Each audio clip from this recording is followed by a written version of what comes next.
Hi, welcome to Edexcel A2 Mechanics in 30 minutes. I'm Tony Debling, and I'm going to explain some of the key things you need to be successful in your mechanics exam. We're going to start with a velocity time graph problem. Here we've got a car which moves from rest from a fixed point A, constant acceleration for 30 seconds, reaching a speed of 15 meters per second. So its acceleration will be 0.5 meters per second.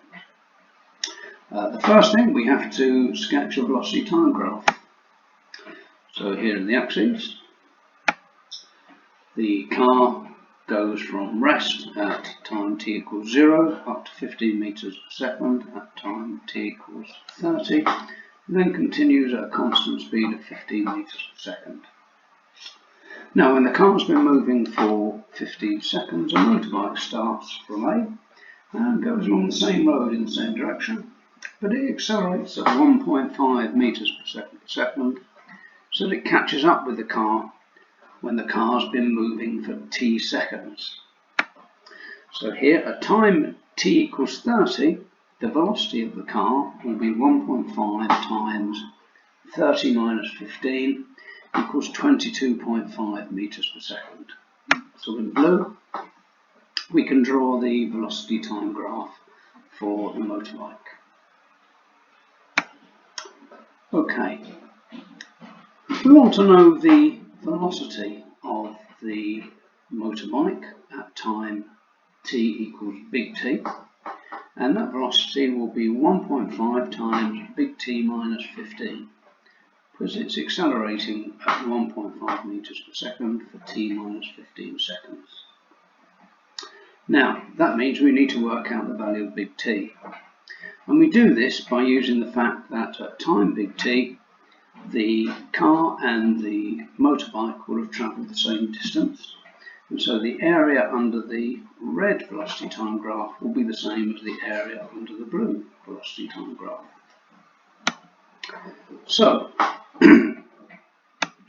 the area under the red velocity time graph will be half 30 times 15 for the triangle, 15 times t minus 30 for the rectangle. And for the blue triangle, it will be a half times 1.5 t minus 15, which is the height, times t minus 15, which is the base. These two give rise to a quadratic. The quadratic has only one positive solution, and that's t equals 35.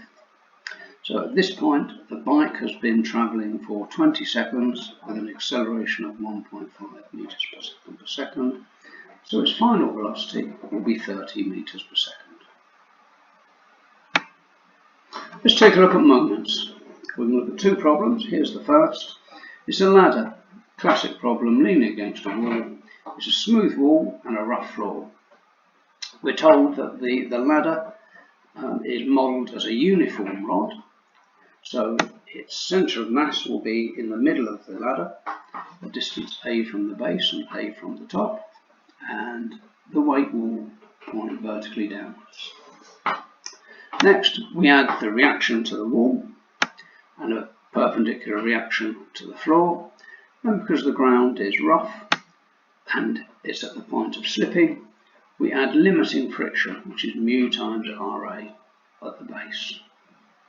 So the first bit is we need to show mu is 1 over 2 tan theta, and as usual we can apply rules for an object in equilibrium, and that is that if we resolve vertically, the forces will balance, so Ra equals W. If we resolve horizontally, the forces will balance, so mu Ra equals Rb.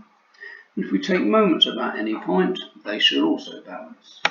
So taking moments about A, we get 2A Rb sine theta equals AW cos theta. These equations, it's easy to derive that mu is 1 over 2 tan theta as required. Now, if it were not a uniform ladder, then the centre of mass would not be in the middle of the ladder. So we've supposed that it's a distance Ka from the point A, which means it would be 2 minus k a's from the point B. And when we took moments about A, we get a slightly different equation, and consequently we would find that mu equals k over 2 tan theta. And this would mean if the centre of mass of a non-uniform ladder was below the centre point, then mu would be smaller were it on the point of slipping, and if k was greater than 1, i.e. the centre of mass was above the central point of the ladder, then mu would be larger. Here's another type of problem.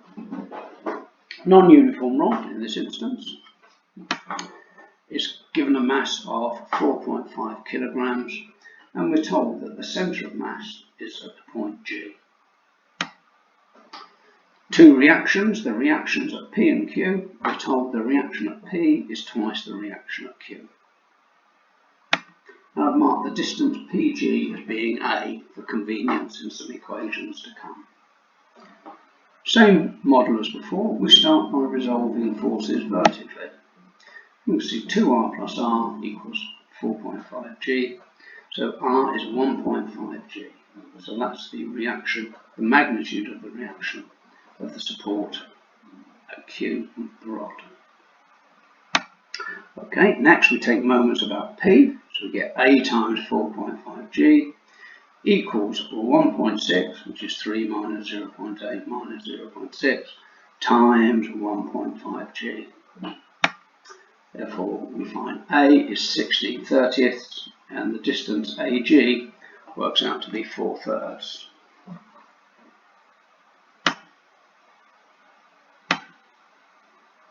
Okay, final part, C. A mass of m kilograms is placed at A, so the system is on the point of tipping about P. So we have the weight mg at the point A. We know if it's on the point of tipping about P, then the reaction at Q must be 0. There will still be a reaction at P. Now we take moments about P once again, and here we get 0.8 times mg equals 16/30 times 4.5g. That allows us to calculate m equal to 3. Okay, let's move on to vectors. In A2, we need to be able to differentiate vectors. So here we start with the equation that r equals tq minus 5ti plus 5t squared plus 6tj. We differentiate it to get r dot, differentiating with respect to time. So r dot gives us the velocity vector. So we get 3t squared minus 5i plus 10t plus 6j. We differentiate again with respect to t, we get r double dot, and this will be the acceleration vector, which will equal 6ti plus 10j. Now let's look at our problem. We're told that at some time t seconds, p is moving in the direction of the vector I plus 2j. Okay, that means at this point in time, r dot equals to lambda I plus 2j, and lambda will be 3t squared minus 5, 2 lambda will be 10t plus 6. So we get an equation in t, we solve the equation, and we find that t is 8/3.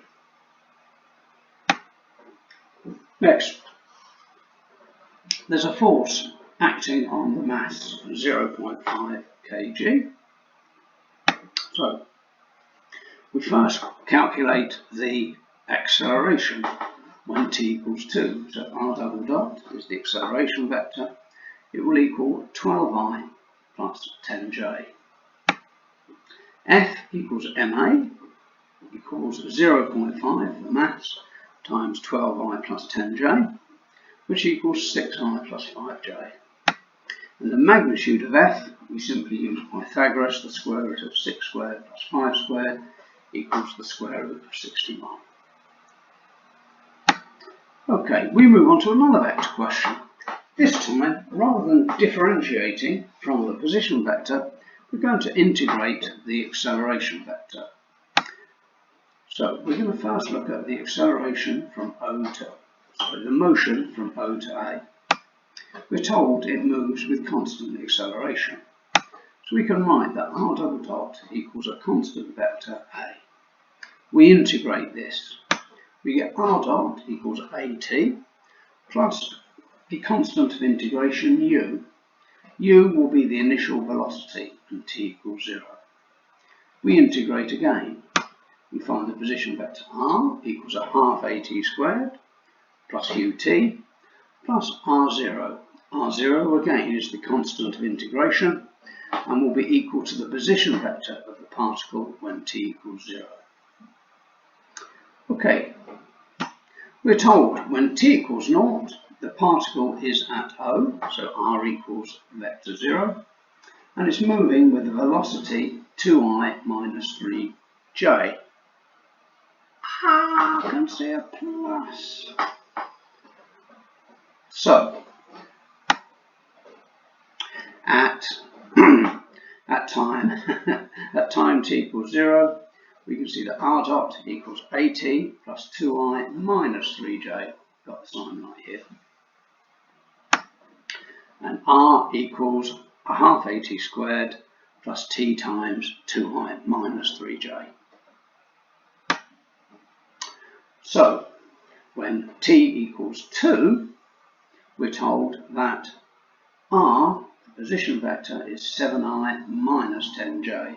So we substitute this into the equation for r, and we get 7i minus 10j equals 2a, which is a half AT squared when you put t to 2, plus 2 times 2i minus 3j. We can easily rearrange to find a is a half 3i minus 4j. Using Pythagoras again, we can calculate that the modulus of a equals 2.5. In addition, if we put t equal to 2 in the equation for r dot, we see at this point in time the velocity vector will be a half 3i minus 4j times 2 plus 2i minus 3j, which we can rearrange to find r dot equals 5i minus 7j when the particle arrives at the point A. Now we're going to look at the motion from A. Here we reset t to 0 and then we use r dot equals AT plus u. But of course now for this part of the motion, AT, the acceleration A, will be 4i plus 8.8j, and the initial velocity u will be, as we calculated on the right hand side of the slide, 5i minus 7j. We rearrange it to collect the I components and j components together. Now, we're told at some point of time it's travelling in a northeasterly direction, which means that this velocity vector must be a scalar multiple of I plus j, and therefore the I component must equal the j component. This gives us an equation in t that we can easily solve to find t equals 2.5. Okay, our next problem is about projectiles. We have a boy throwing a ball at a target. The ball's thrown at an angle of alpha at a velocity of u to the horizontal. And in the subsequent motion, the highest point reached by the ball is 3 meters above the ground. So the first thing we do is we split the velocity into horizontal and vertical components. And we'll consider the vertical motion and the horizontal motion separately. There will be acceleration due to gravity. That's going to affect the vertical motion, whereas horizontally, the particle will continue at a constant speed of u cos alpha. It reaches a height of 1 above A, and at that point the vertical velocity will be 0. So here we're able to use the equation v squared equals u squared plus 2as. to see that 0 squared equals u squared sine squared alpha minus 2g, which we can rearrange to get u squared equals 2g divided by sine squared alpha, which is what we've been asked to demonstrate. Now we're told that the point T is at a horizontal distance of 20 from A and a height of 0.75 above the ground. If it's 0.75 above the ground, it will be 1.25 below the level of A. So we can annotate that on our diagram. First of all, we can see that the time taken to travel to T can be calculated using the horizontal motion, and we can see that the distance 20 divided by the horizontal speed u cos alpha will tell us the time of travel from A to T. Secondly, we consider the vertical motion, and here we're going to use s equals ut plus a half at squared. The s will be minus 1.25, the u will be u sine alpha, and the acceleration will be minus g, so we get this following equation. Next step, we substitute the value for t.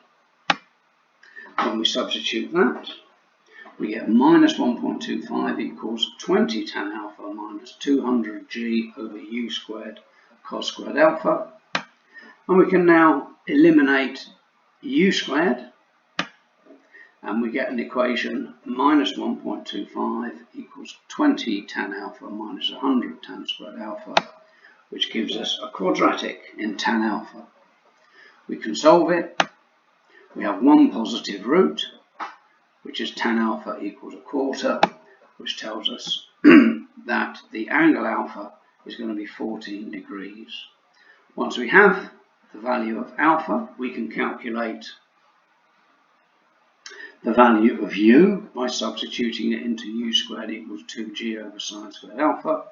And when we have the value of u and the value of alpha, we can calculate the time that it takes to travel from the equation t equals 20 over u cos alpha.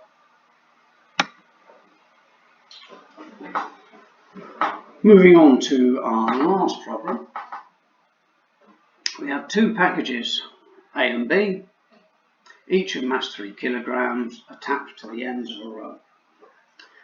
Initially, A is on a smooth plane, inclined at an angle of theta to the ground, where sine theta equals 2/7. So immediately we draw a right angled triangle with theta and a sine of 2/7. We calculate the missing side using Pythagoras, and now we can work out any trig ratio we need for the angle theta. The rope passes over a pulley at the top of the plane. The pulley is modelled as smooth and small. The part of the string from A to P is parallel to the line of greatest slope of the plane. So our first job is to mark on the forces. So I'd always begin with the weights. So we've got 3g and 3g in this instance. Our next step is I would mark on the angle theta. This is the angle that the weight makes with a perpendicular line to the plane.